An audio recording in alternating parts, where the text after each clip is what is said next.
Et Katharina, derrière moi, il y a un super beau tableau. Donc la peinture, l'imaginaire, les ombres, les contrastes. Dans quel univers vous êtes? Quel moment l'action arrive au moment de la peinture? Alors, peinture pour moi, c'est ma vie. Vraiment, je ne peux pas vivre sans peinture, ça je peux le dire à 100% aujourd'hui. C'est mon propre univers, univers de fantasy, mais aussi univers d'énergie, spiritisme. Donc moi, je suis très croyante, je crois en Dieu, je crois en diable, je crois à karma, je crois en tout en fait. Et je voulais parler à travers de ma peinture avec les gens pour montrer mon vision vers les choses, vers les choses quotidiennes aujourd'hui, vers l'univers. Donc celui-ci, ça s'appelle Clé d'univers d'ailleurs. Oui, bah oui. Donc on voit, il y en a une serrure quelque part ailleurs avec escalier, on doit traverser. La colombe, ça représente pour moi une messagère qui invite à attraper en fait un esprit qui ramène après dans l'œil qui voit tout, l'œil, troisième œil, on peut le dire. Voilà. Et puis aussi l'étoile d'énergie qui nous suit. En fait, quand je remets des images des animaux, quand j'intègre beaucoup d'animaux aussi dans mes tableaux, animaux pour moi c'est approprié caractère. En fait, l'ours par exemple, puissance. Aigle, c'est quelqu'un aussi puissant, donc comme dans ce tableau, c'est puissance. Ça, j'ai représenté comme notre pensée, comme bonhomme qui pense, fait des bulles, mais en même temps, il y en a un autre bonhomme qui sort des... Comment ça s'appelle en français? Oui, du cerveau. Non, c'est pas le cerveau, c'est... Des rêves. Des rêves, oui, des pensées. Oui. Aigle qui a envie d'attraper ses rêves, donc c'est quelque chose de méchant qui a envie d'empêcher en fait. Oui, il y a énormément, beaucoup, comme vous dites, d'énergie. Des messages. Beaucoup de messages, beaucoup d'histoires aussi. Oui. Entre le bien, le mal, le ciel et la terre, l'esprit. C'est très très beau. Et tout ceci, vous les rassemblez aussi dans les vêtements, notamment dans le modèle que porte Catherine. Tout à fait. Je représente un de mon nouvel modèle. Ça va être une nouvelle collection qui va produire au mois de mars. Oui. Donc c'est un de mes tableaux imprimés sur les tissus. Mais vous avez des symboles récurrents, c'est-à-dire l'œil qui revient souvent, l'aigle, le faucon qui revient. Ça, c'est quelque chose qui vous marque, qui me touche personnellement. J'ai même tatouage avec l'œil, donc... On va voir ça, faites voir. Alors, oui, je sais pas si... oui, mais on le verra. Ah oui, l'œil de nouveau. Voilà. Oui, l'œil, ce sont les énergies, c'est le karma, c'est le troisième œil en Inde. En fait, on nous dit que l'œil, c'est l'œil qui nous observe, qui nous guide aussi et qui voit tout, en fait. Il voit intérieurement. Pas tout simplement notre forme physique, mais vraiment intérieur notre esprit. Et donc c'est très symbolique pour nous. Tout à fait. Et il y a la métaphore aussi de l'homme qui devient un animal, cette transcendance. Pourquoi? Moi je crois en ça. Après... Ce sont des mythes ou des légendes? Peut-être c'est légende, mais ça m'a fait rêver, ça m'a fait... Enfant, vous lisiez des livres comme ça? Vos parents vous expliquent? J'ai regardé beaucoup d'émissions aussi spirituelles et j'ai lu pas mal d'articles spirituels. Donc ça me touche beaucoup parce que je pense que l'énergie, c'est nous tous. Même peinture, c'est une espèce d'énergie qui circule dans notre maison. Si nous avons un tableau, nous le sentons, cette énergie. Elle nous rend heureux, on nous rend triste, on nous rend rêver. Donc même les coutures, c'est une énergie particulière. Oui. Ça rend sur les femmes quand elle est bien habillée. Ça nous donne énergie, foncer à fond et atteindre notre objectif. Donc voilà. C'est une forme de thérapie pour vous, la peinture? Oui, tout à fait. Je m'exprime à travers la peinture et puis aussi mon humour se joue beaucoup sur la peinture. Par exemple, le Dream Girl, j'ai fait une série de 6 tableaux de Dream Girl. Ils sont tous différents, ils sont tous rêveuses. Ils sont, par exemple, ils sont tous arrachés au milieu parce qu'il y a un vide, en fait, esprit qui a envie de sortir. D'accord, ça on va voir tout à l'heure. C'est aussi, c'est vous quelque part dans la peinture. Est-ce que c'est, on peut dire que, allez, vous êtes une écorchée vif en quelque sorte. Est-ce que vous êtes déchiré intérieurement? Dans certains tableaux, On sent une déchirure, on sent une souffrance. C'est un rapport avec votre pays, la Russie, son histoire ou pas? C'est plutôt un rapport avec mon passé. J'ai vécu entre deux très dures périodes de ma vie. C'est de l'émotion. Voilà, c'est beaucoup d'émotions qui m'a touchée vraiment personnellement pendant plusieurs années. Et je m'exprime en cette façon, mais en même temps je porte des messages pour les gens. Et puis chaque personne en fait trouve quelque chose à eux de mes peintures. Et qu'est-ce que j'ai envie qu'ils s'arrêtent devant les peintures et cherchent. Et puis ils reculent et disent ah ça je n'ai pas vu, je revois encore et retrouve quelque chose de nouveau. Donc c'est ça. D'accord, ça vous a demandé combien de temps un grand tableau avec toute cette vie, parce que c'est un tableau de vie, il y a de l'âme dans ce tableau, ces nuances de couleurs, on est à la fois dans le côté mer, hein, parce que vous mélangez aussi la mer, les océans, l'Atlantique. J'adore la nature, donc Oui. j'intègre toujours dans mes tableaux quelque chose de naturel, on peut le dire ça, la mer, la terre. Pour moi, c'est les sources d'énergie, l'eau, le feu, la terre, donc tous ces 5 éléments qui nous donnent une source d'énergie pour continuer à vivre. Et dans ce tableau, je pense que j'ai mis à peu près 12 semaines et demie. Ah quand même. Oui. D'accord. Les Mayas, les Amérindiens, toute cette médecine, ça vous parle aussi dans vos tableaux? Tout à fait. Par exemple, sur cette veste, c'est un de mes tableaux où je ramène les lettres mayas et lettres égyptiennes qui parlent de revenir, des dieux, des puissances, des forces. Ici, on ne voit pas, mais j'ai une photo des tableaux que je peux vous montrer si vous voulez. Une photo parfaite, et c'est ce tableau-là. D'accord. Alors, ce tableau... Donc, on voit deux pyramides, un renversé, donc, qui symbolise en fait le commencement et la fin. Et puis, cette image-là, c'est symbolique d'énergie magique. Et sur cette énergie magique, j'applique des lettrages de Maya et lettrages égyptiens. Comment vous êtes deviné? Ah, bah c'est ça. Ah, ça, je ne vais pas vous le dire, c'est le mystère. Et effectivement, troisième, l'œil qui nous regarde, toujours. C'est magnifique. Les couleurs sont très, très intenses, très flashy, très soutenues. Oui. Jamais vous faites des tableaux neutres? Ou c'est Si, plus neutre, vous pouvez voir celui-ci, mais encore une fois, c'est voilà, flashy. c'est assez flashy, mais il y en a tellement dans la vie, tristesse. C'est vrai, c'est très beau. Et il vaut mieux remettre plus de couleurs, plus de peps, plus d'énergie positive dans notre vie, non? D'accord. Oh, magnifique. Alors, moi je regarde depuis tout à l'heure. Qu'est-ce que vous avez dessiné sur votre robe? Expliquez-nous la tenue. Mort. C'est vrai? J'adore les sculptes. En fait, quand je dessine, je représente beaucoup de sculptes. En fait, la vie, la mort, c'est seul que l'infini. Donc pour moi, ça parle beaucoup parce que nous sommes tous finis en terre et nous mangés par les asticots, nous mangés par les plantes.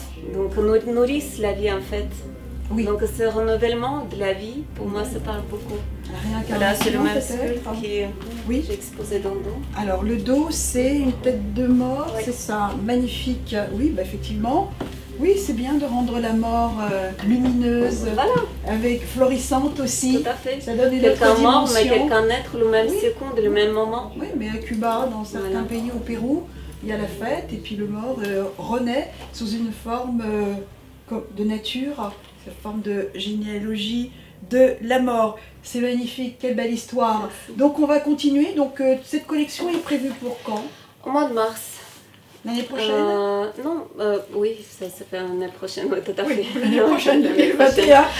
Euh, Donc vous allez la décliner comment? Donc là, dans un premier temps, c'est un manteau. c'est un manteau, c'est un trench qui ne peut pas porter tous les jours, mais il faut oser, il faut aimer les couleurs.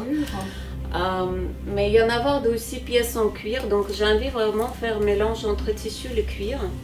Quelquefois, je vais intégrer ceinture en cuir que je vais dessiner dessus, ou les jupettes en cuir, mais là-haut avec tissu, avec tableau imprimé. Donc ça va rester un petit secret pour le mois de mars.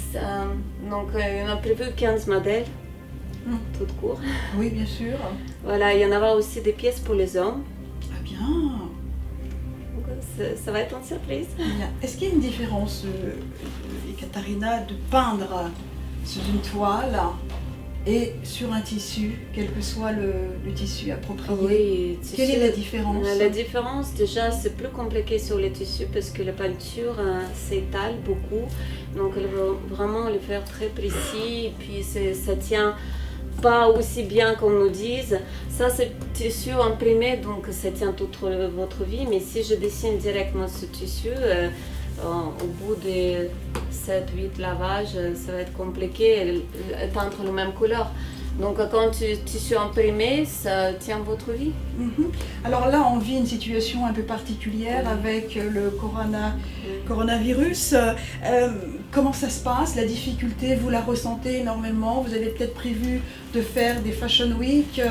C'est un moment dur pour vous en tant que créatrice? Très dur, parce que c'est vrai que j'ai pris beaucoup de retard avec ma nouvelle collection d'ailleurs. Et c'était un moment difficile parce qu'il y en avait beaucoup d'annulations, des défilés, des propositions magnifiques d'opportunités. Mais bon, nous sommes tous touchés, les peintres, les sculpteurs, tous touchés par ce malheur, malheureusement. On espère tout simplement que ça va finir un jour. Et vous communiquez de quelle manière? Vous avez un e-commerce sur les réseaux sociaux? Vous vendez les collections? Pour l'instant, j'ai créé tout simplement un site pour ça. Donc, je suis en procès de les faire les sites pour les vendre. Mais je propose les gens aussi venir dans la boutique et je vais ouvrir probablement au mois d'octobre. Vous allez faire une vente privée ou un showroom? Showroom plutôt. Avec combien de modèles? J'ai 25 modèles déjà. Ah, d'accord. Vous ferez un mini défilé à ce moment-là ou c'est juste une présentation à travers mélanger les tableaux avec la collection? On verra bien. On verra bien. Je ne sais pas, de mon projet pour l'instant, s'ouvrir en boutique et le même espace, je vais travailler, donc en boutique atelier, où on peut voir comment je travaille, comment je procède. Donc c'est toujours intéressant de voir des travaux des peintres et des travaux d'artistes. Et en même temps, je vais exposer quelques modèles et proposer les gens aussi pour mettre personnalisation sur ces vêtements à eux. Pour me ramener des chaussures, des sacs, donc je personnalise un peu tout. Vous avez parlé d'un sac? Oui, tout à fait. Voilà, je l'attendais ce mot, le sac. Alors, comment vous travaillez un sac de cette façon? De la même manière qu'avec pantalon et des vestes. Donc, c'est le cuir, sac en cuir, ça travaille de la même façon. Ça tient à vie, ça ne craint pas de l'eau, ça ne craint pas de frottement. Donc, c'est pour toute votre vie. Après, je propose les gens... Vous faites que les petits modèles ou des grands modèles? C'est du bon sac. Après, si vous me ramenez un grand sac, je peux le faire aussi. C'est à vous de proposer. En fait, mon objectif, c'est aussi... collaborer avec les gens, ça veut dire qu'ils proposent, ils ramènent son dessin et disent moi j'ai envie vraiment ça. J'ai pas envie d'appliquer mon dessin ou mon travail sur les gens aussi. Je propose de collaborer avec moi et ramener son touche personnelle dessus et montrer son personnalité en travers des peintures. Ekaterina, pendant que je vous écoute, il y a une question qui me revient. Alors la peinture dessinée sur les vêtements, sur le tissu ou tableau, que diriez-vous d'un tatouage à votre manière, à votre façon, avec toute la mythologie que vous venez de nous expliquer en forme de tatouage? Vous avez pensé, tatouage éphémère, hein? Oui, mais sur le corps, non pas sur le vêtement, mais sur le corps. Mais j'ai un... Mais non, mais je ne parle pas de vous. Je parle par exemple du body painting, par exemple. Ah, body painting, je n'ai pas encore essayé. Ça m'attend beaucoup. Ah. Ça m'attend beaucoup. Je me dis, peut-être je vais faire un rappel des tableaux sur une femme, exposer à côté de tableau, pourquoi pas? Ça peut être intéressant. Ah, ça peut être un autre projet de ma vie. Ah, vous voyez, tout de suite, hein, je vous donne des idées quand même. Hein. Ekaterina, on va faire un tour en Russie. Vous êtes retournée chez vous depuis ou pas du tout, depuis que vous êtes à Paris? J'ai retourné, ça fait 5 ans. C'est vrai que ça paraît très loin, 5 ans, mais le temps passe tellement vite et j'ai tellement de projets que je n'ai pas vu de temps, en fait, prendre du temps pour partir encore en Russie. Mais j'ai beaucoup d'amis en Russie, j'ai ma famille aussi. Oui. Donc, peut-être l'année prochaine, je vais retourner. J'ai déjà visité avec mes enfants, parce que j'ai 2 beaux enfants. Wow. Donc, bien sûr, culture, c'est important. Faire une exposition là-bas, ça serait aussi intéressant. C'est emmener tous les tableaux. Je n'ai pas pensé, franchement, je n'ai pas pensé de ça. Je ne sais pas pourquoi, peut-être c'est parce que c'est compliqué transporter mes tableaux, ils sont assez grands. Mais pourquoi pas vêtements? Avoir un nom, Ekaterina, dans la mode, c'est compliqué à Paris. C'est dur, un nom. Se créer un nom, vous avez déjà votre style qui est vraiment propre à vous. Parce que décoder tout ce que vous faites, il n'y a pas beaucoup de créateurs dans cet univers. Avoir un nom, pour vous, c'est compliqué. Alors, oui, on peut le dire, quand tu es nouveau dans le milieu de la mode, c'est compliqué parce qu'il y a beaucoup de concurrence. Et puis, c'est toujours difficile à démarrer notre projet. Et effectivement, quand tu ne connais pas vraiment ce milieu, parce que la mode, je n'ai pas l'effet étude de la mode, je n'ai pas l'effet de stylisme. C'est vraiment mon fantasy world que j'ai envie d'exposer devant les gens, à travers des peintures, à travers des vêtements. Oui, c'est compliqué, mais je pense que c'est plus facile quand même à Paris qu'à Russie. Oui. Je ne sais pas pourquoi, mais c'est mon sens. Votre impression. Ouais. Et exposé dans une grande galerie. Vous avez un agent, votre mari, lui, qu'est-ce qu'il fait de ses 10 doigts, lui? Est-ce qu'il travaille Oui, il travaille complètement dans différents domaines. Oui. Mais, il est votre agent? Oui, effectivement. Il s'occupe de quoi? Il s'occupe de tout, des conversations avec les gens, des partenaires. Et... Où est-ce qu'il est? Monsieur? Ah, il n'est pas là. Non, c'est pas lui. Non, j'y croyais que c'était lui. D'accord. Oui, il s'occupe de la mise, de vous faire connaître. C'est un agent, de promouvoir votre travail aussi. Et déjà, on m'en soutient depuis mon début, donc c'est pour beaucoup. Donc on soutient, c'est pas facile. Et surtout, nous avons un coup de blues quand tous les artistes, je pense, nous pas sûrs de nous, nous disent oh, je sais pas si c'est bon, qu'est-ce que je fais. Donc, elle me rassure toujours, elle me suit depuis le début. Et puis, c'est lui qui fait conversation, en fait, qui cherche des expositions pour moi. Donc, d'accord. Vous avez déjà exposé dans Paris, une galerie à Paris? Oui, j'ai déjà exposé au Carrousel de Louvre. J'ai exposé aussi en Acacia à Bologne, une salle d'exposition magnifique. J'ai exposé ici aussi dans l'atelier, on le fait porte ouverte. Donc, j'ai exposé aussi avec... je ne me rappelle pas comment ça s'appelle, désolée. C'est pas grave, c'est pas grave. Vous avez des collectionneurs parce que lorsqu'on voit la dimension de vos tableaux, j'imagine le prix aussi, ce sont que des collectionneurs qui peuvent acquérir vos tableaux? Oui, mais après on peut discuter si les gens ont envie de payer en plusieurs fois, ça ne me dérange pas du tout. C'est normal, on ne peut pas peut-être permettre des choses chères, mais j'ai envie quand même de permettre les gens acheter des choses qui font plaisir. Donc les tableaux, le prix ça dépend du travail. Après les grands tableaux c'est plus cher que les petits effectivement. Une fusion de couleurs avec Catherine, elle vient de partir là d'un seul coup. Il y a un vide total, il faut revenir à la couleur. Quels sont vos projets? Alors, on a parlé du mois d'octobre, de cette vente privée ici à l'atelier 7 Art à Paris. On n'est pas à Paris, on est à Boulogne finalement. D'accord, Boulogne-Billancourt. Au mois d'octobre, j'ai prévu ouvrir mon espace, mon boutique, atelier, où je peux travailler, exposer ces vêtements et puis proposer les gens customiser les vêtements aussi. Donc, un autre projet, c'est par rapport à mes peintures. Je voulais faire une exposition aussi de peinture. Peut-être prochainement aussi au Carrousel de Louvre au mois de décembre. J'ai une proposition, donc j'attends pour l'instant. Oui, il faut attendre, mais bien sûr, mais ça va se faire au Carrousel du Louvre. Oui, mais maintenant, à cause de Covid, nous peur toujours qu'est-ce qui peut se passer. Donc, du coup, c'est des projets, quel projet, après on verra. Oui. Et puis, projet, finir ma collection au mois de mars et les faire en défilé à Paris. Avez-vous pensé aux bijoux? J'adore bijoux. Oui, ça, je vois. Moi, je vois depuis que oui, vous en avez beaucoup. On ne va pas les compter, on n'a pas le temps. Non, mais j'ai un projet peut-être avec le net. C'est bien. Ah, ça, on va attendre et on se verra. Si ça se fait, n'hésitez pas, faites-nous signe. On viendra vous voir. Alors moi, je vous conseille, comme moi, c'est de découvrir le travail de Ekaterina que j'ai découvert sur les réseaux sociaux. N'hésitez pas, vous êtes en constance, vous communiquez, vous montrez votre travail. On peut commander, sur Instagram, vous faites aussi du sur-mesure, vous customisez les chaussures, les sacs, les ceintures, femmes, hommes et enfants aussi. Oui, pour tout le monde, tous les goûts. Et puis je customise aussi un casque de moto.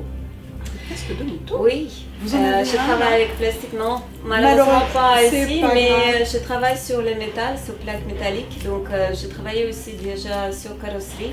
Oui. Et là, je prépare 2 pièces de moto pour customiser. Donc, je travaille sur tous les supports, donc il ne faut pas hésiter.